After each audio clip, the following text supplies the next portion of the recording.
All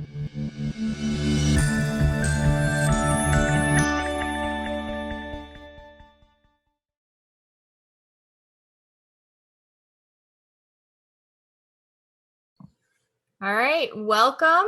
If you've not downloaded the Performance Matters app, there is the information for you. It's 3:30 today, so I'm sure most people have gotten it now. But just to get us started, got more people. Just to get us started, my name is Dr. Ashley McBride. I am formerly, now as of this week, the Director of Technology for Dare County Schools. I am currently between jobs this week, and I'll start next week with DPI as the Digital Learning Initiative Coordinator. I think I've got the job name right. Somebody correct me if I'm wrong. So it's so very brand new. Thank you, Brian. So just a little bit about myself. I was an English teacher for secondary schools, middle and high school, various times throughout the years. And then I became an instructional technology facilitator and then moved up into district level roles. I have been working on research for the last 3 or 4 years on professional development practices for technology for teachers, and really what makes teachers grow and change in the arena of utilizing educational technology effectively.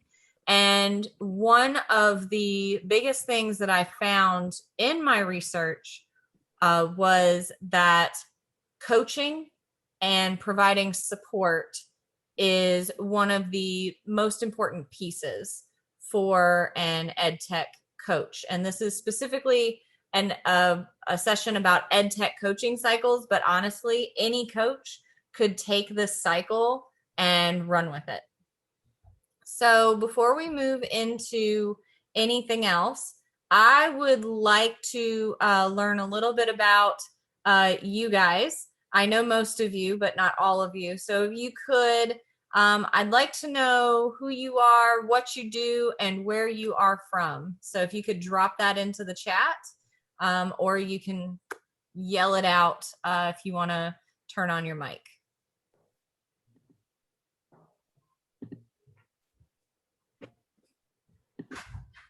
Hey guys, I'm Brian. I am a previous science STEM teacher, technology facilitator, instructional coach at the middle and high school level. Currently with DPI as an as a digital teaching and learning consultant. And I live in Salisbury and I serve the Piedmont Triad region.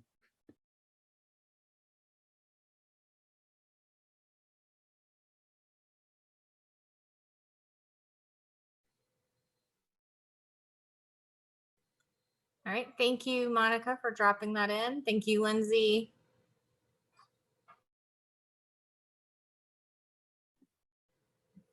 Hi, I'm Molly. Monica's the only one that doesn't know me, but I was one of Ashley's coaches in Dare County. So I'm just here for support and to approve and agree with everything Ashley says.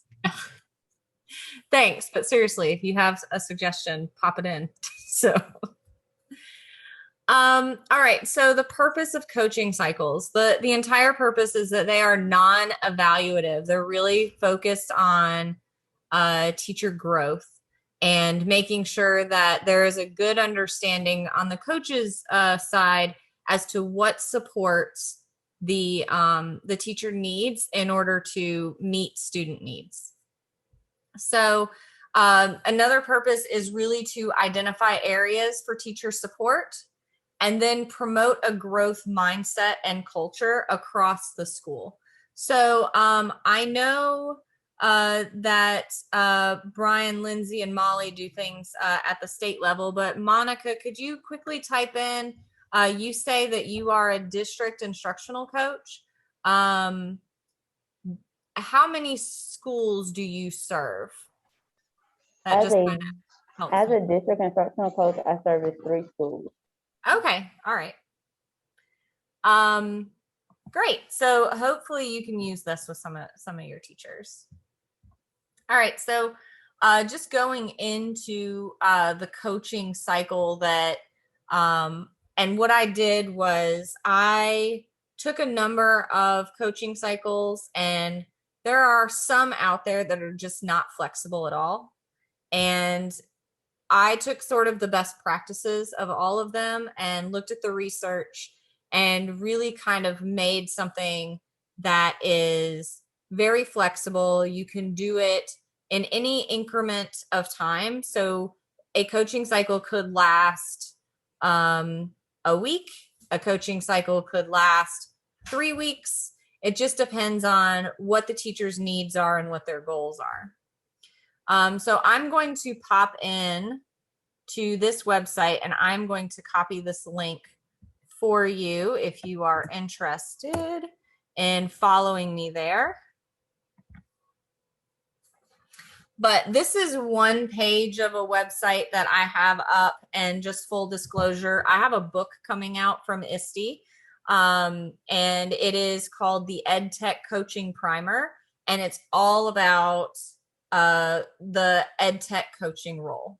And so I know that, Monica, you're an instructional coach, but all of the resources on this site and all of the resources here, I think you could take and use, regardless of what type of coaching role you do. So the idea behind this coaching cycle is really just to make sure that you are meeting the needs of the teacher in a flexible fashion, and making sure that the support that you give is very personalized to what they need. So the first thing is really to initiate and finding those teachers. So you may do this during, and feel free to stop me at any point, ask questions, whatever. But first thing is really just to see who's even interested in coaching cycles.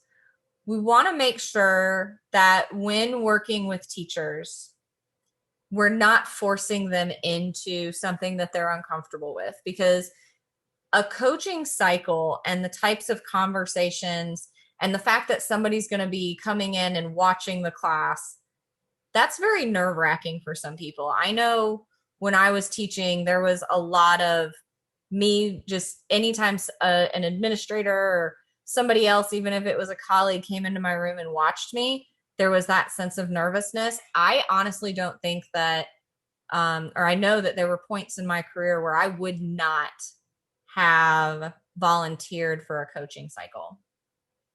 So first thing is really just finding the teachers to coach, and you want to make sure that this is completely voluntary.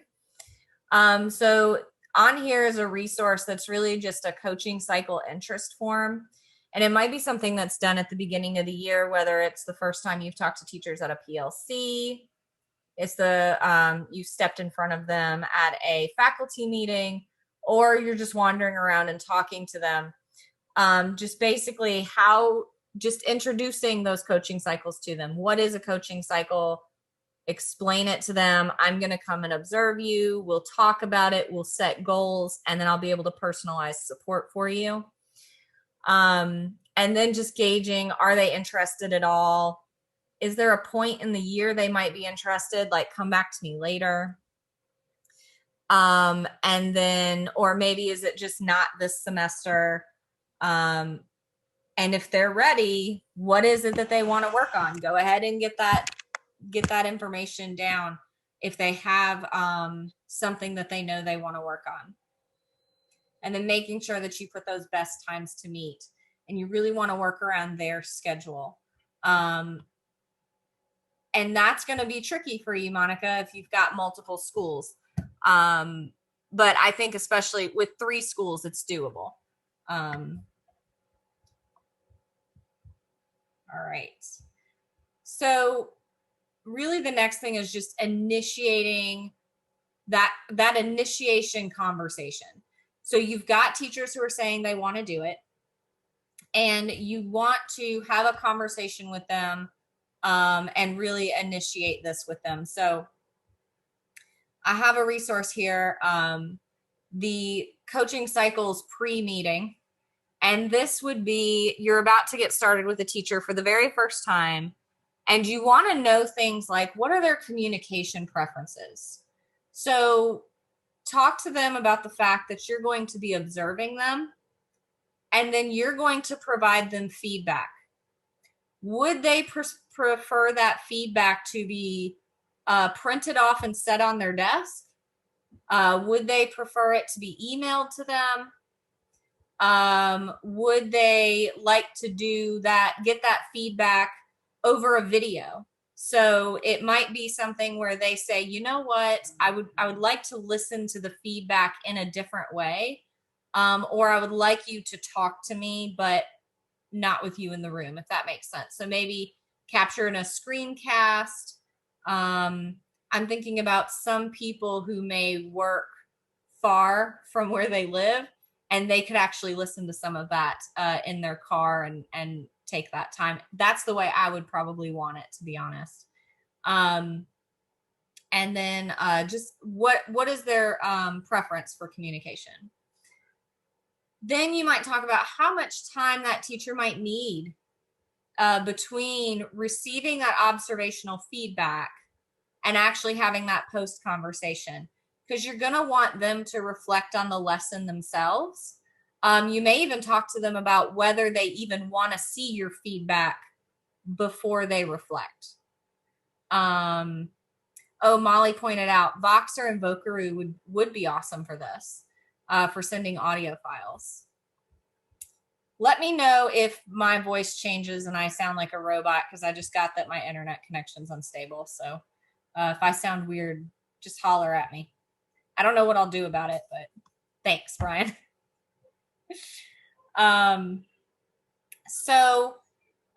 Then looking at agreeing on those roles. The coach will, and you can add to this, take away from this. The coach is going to provide observational feedback within 24 hours or 12 hours or whatever that time frame is. You're going to be present and focused during observations and meetings, and then the teacher will. And so you guys can kind of write those things out. Those are just examples. All right. Any questions or conversations about getting teachers on board, or that initiating, or do you guys have any ideas to share? Because there's a lot of different ideas that could be thrown out. You guys might have some examples with us. So, Ashley, I think it is super important. When I was first in instructional coaches, I went into a large high school of about 120 people, and, trying to kind of connect with people who wanted to be coached and helped. And that was hard initially, identifying those, since I didn't necessarily know them.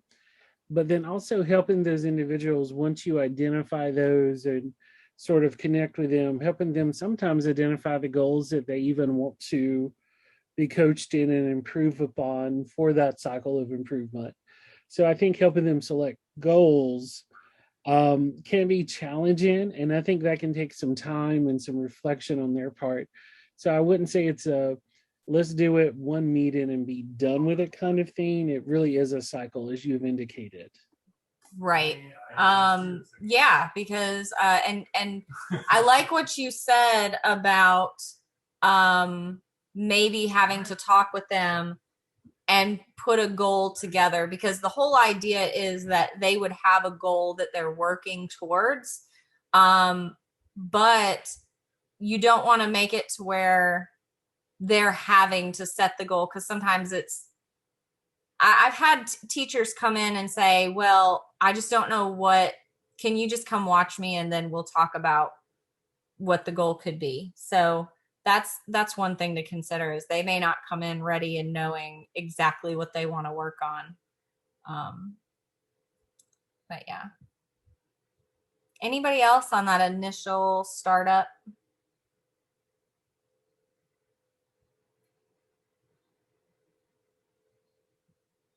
I really miss face-to-face meetings. I just where we're all in the same room. I can't wait for that. I feel you completely. I would say one of the big things is just that idea of finding some common ground when you start the conversation with somebody, especially if it's somebody that you do know and you can say, I like when you've done this, or I like, I want to see more of this in action. I think of a kindergarten teacher. I learned so many classroom management skills from her that if I could go in and see those things in action, and that's my bonding moment, something that I can find and pull out. And then the conversation rolls from there on what kind of things can I bring to the table in terms of coaching. So just a helpful thing that's worked. Yeah. And I agree with that, because usually whenever I go into a classroom, I always start with glows and grows to see, what they're doing well and things that they need to work on. And I always do it on 2 different color sticky notes. And when I do it, when I start my conversations, my feedback, I always start with the glows, things that went well, but I always start with some type of icebreaker before I go into um, talking about any of that, because of the fact that it kind of levels the playing field, and then we go into it.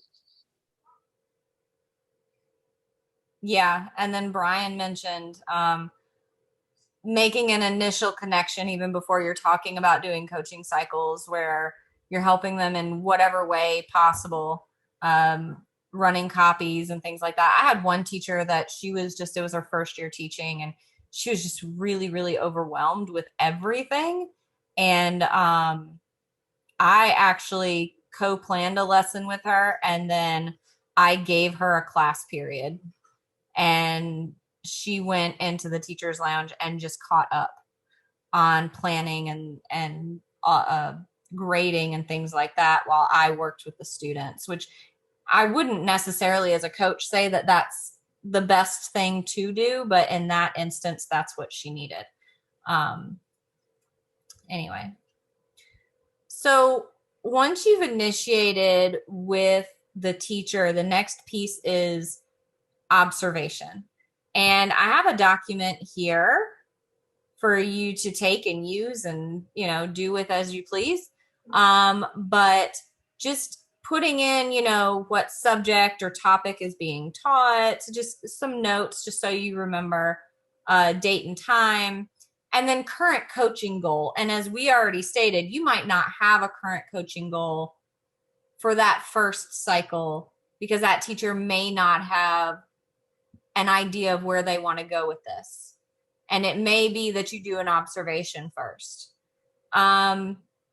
I like when I do observation notes to really use sentence stems like I saw, I heard, and I experienced. So it's very tangible for the teachers. And it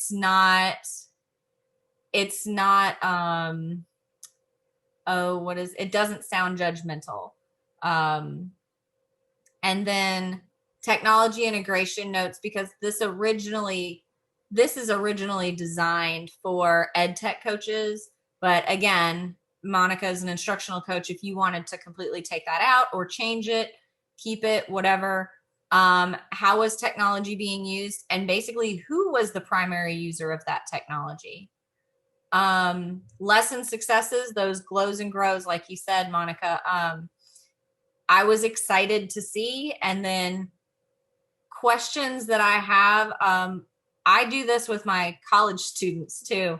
Whenever we give feedback, we start off with, I wonder if, or something like that, to make sure that it is, again, non-judgmental. So this might be a running document where you just copy this and put the next one at the top every time that you do an observation, if you're continuing to do cycles throughout the year with them.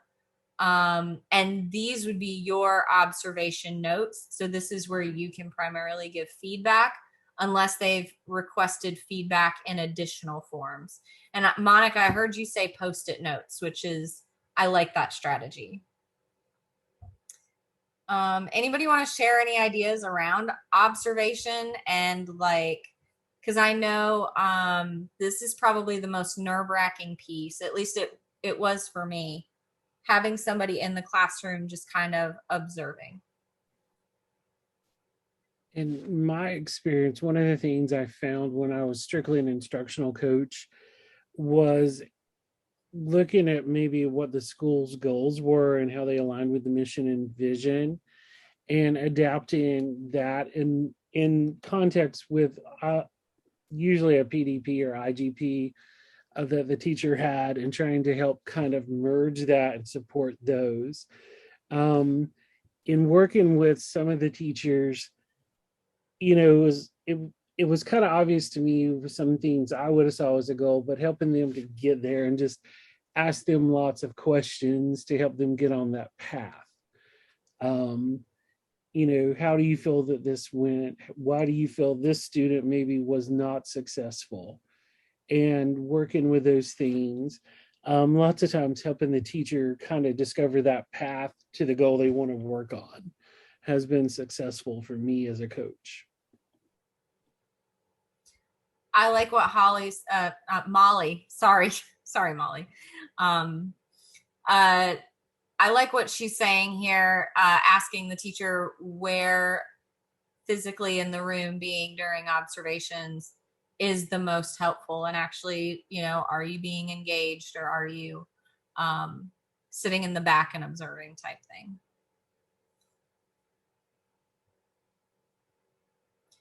You could also, and I didn't add this in here, and I probably should, but you could also put in, the current coaching goal, and then align that with a North Carolina digital learning competency standard and or ISTE standards, just so that you're modeling alignment to working with others within those standards.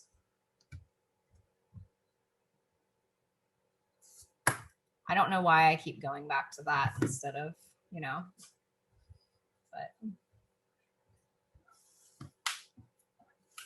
All right. Feedback and reflection. So this is a conversation you're going to probably want to have with the teacher. Do they even want the feedback before they do the reflection? And I think that that's going to be a personal preference. But I do have, just if you feel like using it, a feedback document based on the what, so what, now what protocol. So this would be a great stem for teachers as they're thinking about the lesson or they're thinking about the feedback. Describe what were successes in the lessons, what were challenges in the lesson, what was the engagement level from their perspective of the students, and then moving on to so what, to what do you attribute these successes? What is the impact of those challenges on the lesson? And really starting to dig even deeper once you get into the now what challenges, now what do we want to do now? What challenges do we want to address as we start planning for how I can support you as a coach? What things would you like to improve on or learn? And what changes might you make to the lesson if you were ever to present it again, kind of recording that. So this is a way to kind of stem them into really reflecting prior to you having a coaching conversation with them. I'm a huge fan of protocols. I just think that they help immensely. And especially if you have teachers who are not used to sitting and really reflecting deeply on even just specific lessons or on the practices in their classroom as a whole, protocols are a really safe way to kind of do that.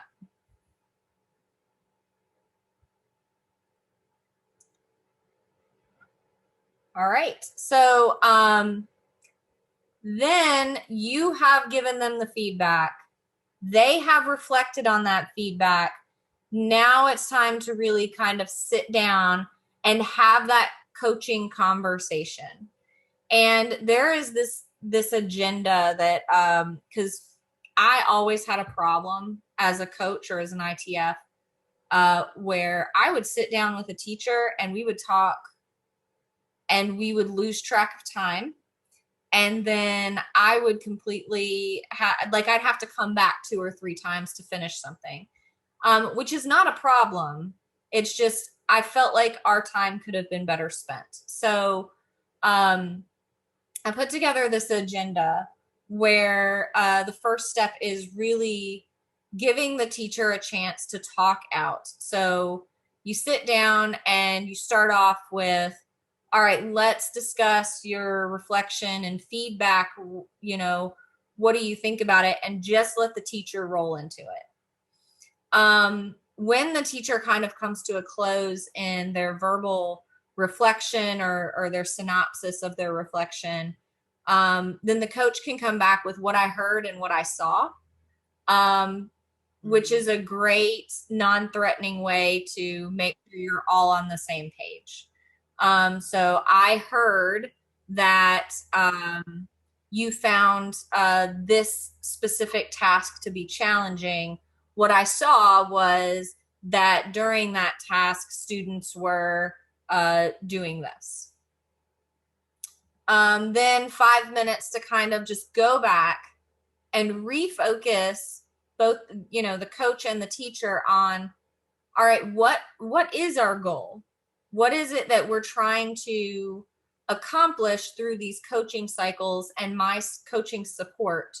And if it's not restating the goal, then it might be creation of the goal. And maybe you go back, like Brian had said, to your school improvement plans, your school's vision, or in my prior session about aligning PD to coaching, we talked about how we create goals for professional development and then roll those into coaching supports and coaching cycles.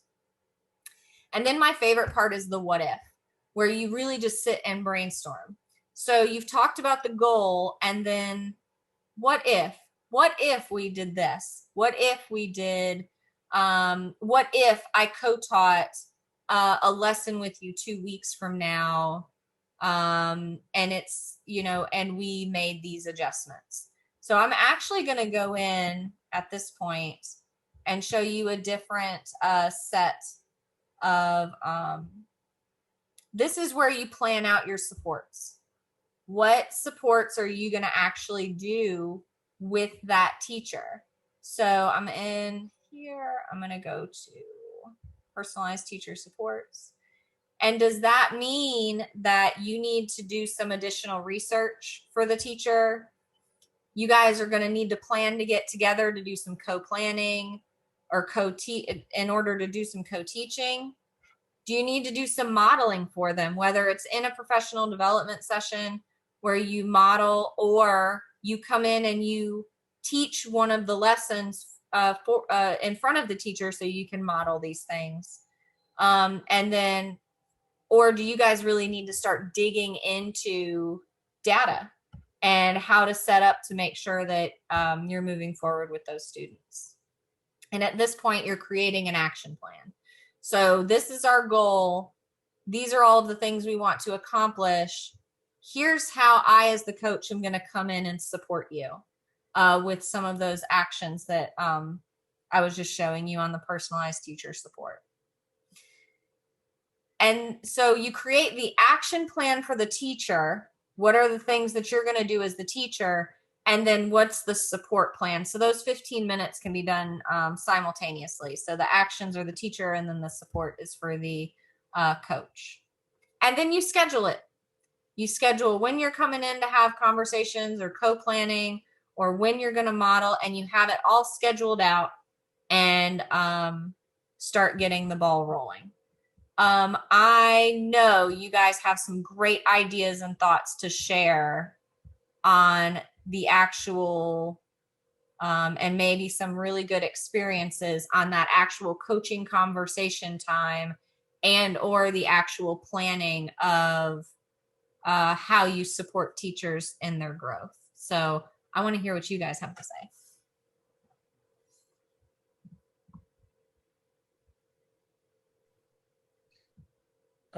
For me, part of it this year, the coaching cycle was kind of difficult, obviously, with the COVID challenges. And a lot of it, really came down to me a focus on some of the SEL needs of our teachers and those that I coached. And obviously those, to me, I had to always work within that framework of, pushing, I guess, gently, which is almost an oxymoron, I guess, in itself, but, gently encouraging while also being realistic about where that teacher may be in a emotional, mental aspect. But also helping to remind them and pull them back to what the goal or, what our focus was and how we helped them get there. I don't know if that kind of addresses, but to me, it was important to be aware of, where the social emotional aspect of the teacher was at the time, last year and probably also this year. So I think we've got to account and consider that as well.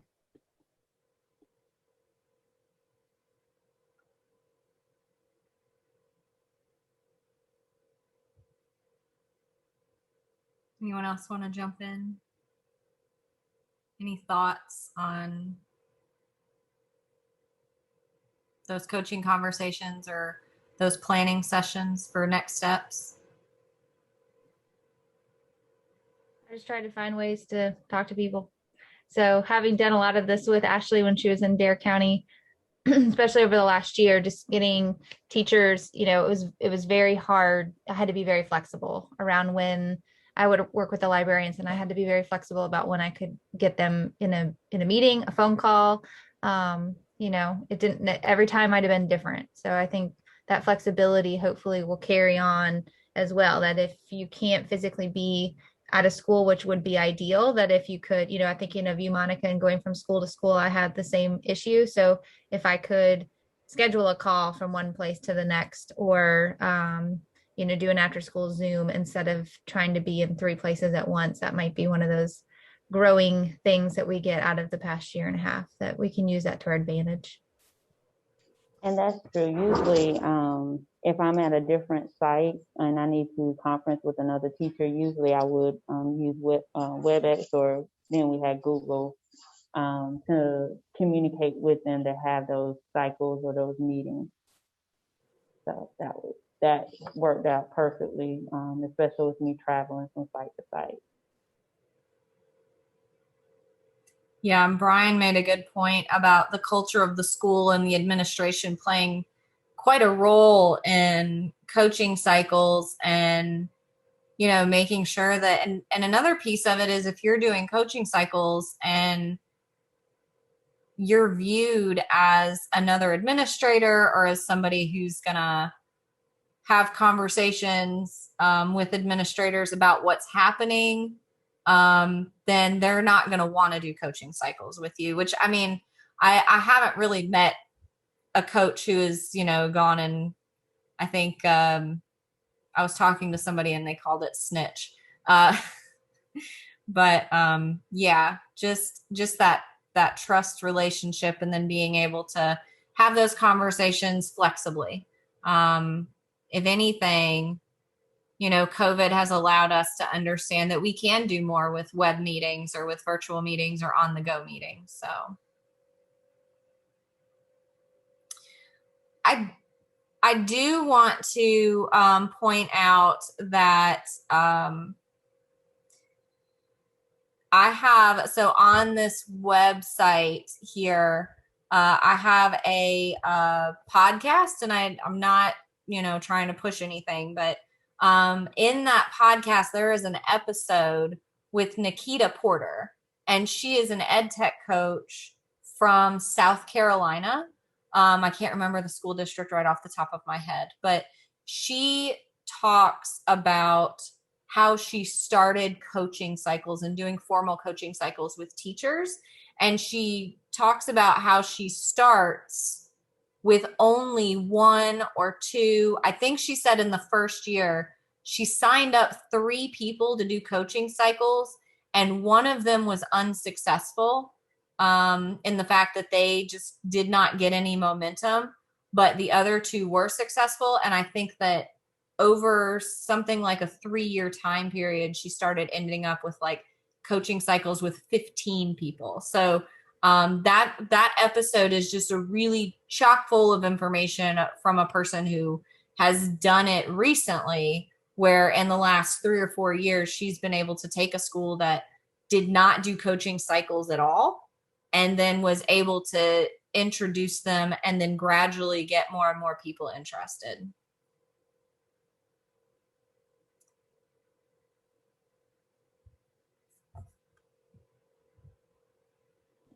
And I think that also makes a difference because your first time coaching, it's sort of like trial. And if you're successful, people are going to share. And I think, hearing that story and seeing how much she grew in terms of, it's never a goal to coach, hundreds of people, but to give them quality over quantity. But the fact that, with your first few times out of the gate, she had some good success. 1 out of 3 maybe not being successful, still pretty good. I mean, if 2/3 of the people I coach are growing, I would say that that's definitely a win for me as a coach based on my own experiences. But once you establish yourself, that can definitely make a huge difference in the willingness of people to approach and connect with you.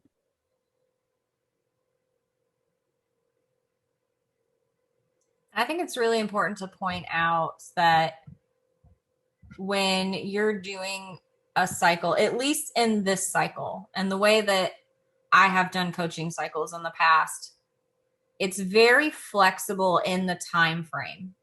And I think I said this earlier. There's some that say, in 3 weeks you're going to do A, B, C, D on these days with these people, and that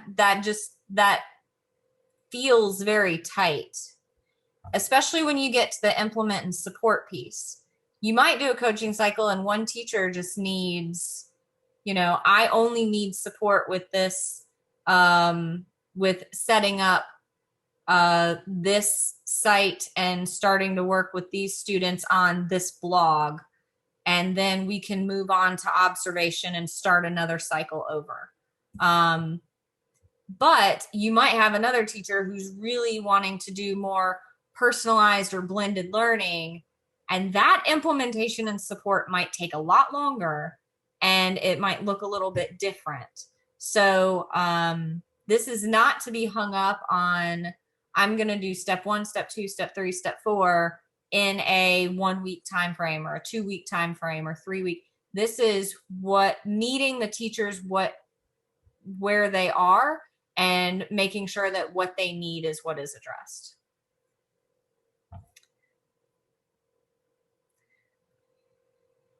All right. Well, any other things that we would like to share amongst ourselves as far as really just good, solid practices or thoughts on coaching cycles themselves?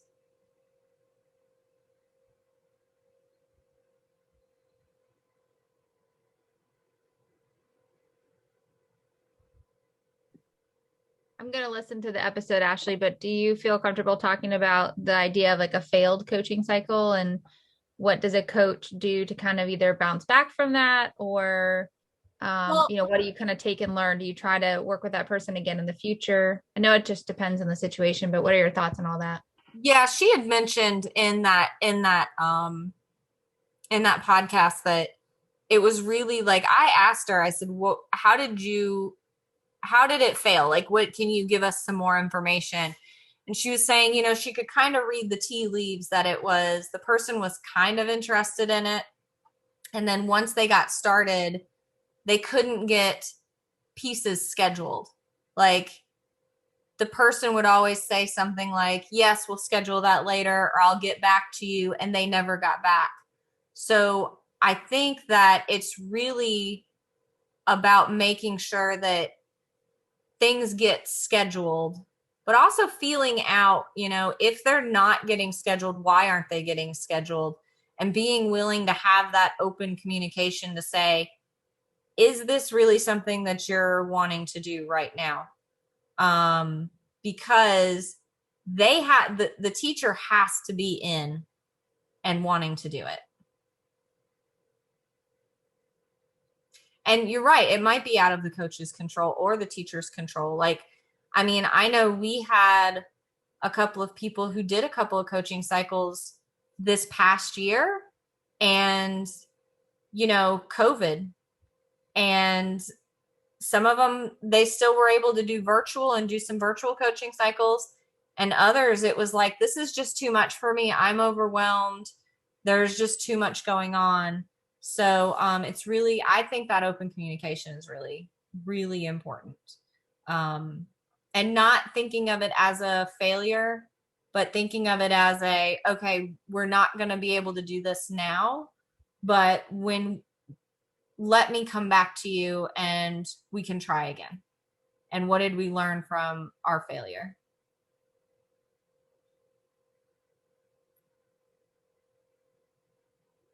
Yes, Lindsay, it is very personal. I know that I had coaches who approached me when I was a teacher and I wasn't ready.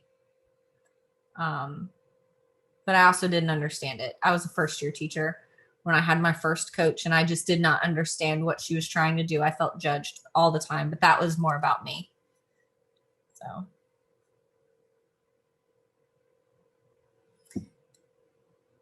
All right. Well, that is everything that I had for this session. On the slides, which, you know, I honestly don't think I ever shared the slides. So I'm going to do that because I didn't really use them. But there's the slides. If you would like to have my Twitter handles on there, most of you are already on my Twitter. My email is there. That is my personal email address because I don't have a work email right now because I'm between work emails. So there you go. All right. And then Brian Lindsay's been nice enough to pull the green box off the QR code. So we'll let you guys scan that. And then if you would please, on the very last slide, please leave feedback. And I appreciate it. And then I'm going to stay here as long as anybody's here for questions or just to have conversation. But I am going to stop the recording. So.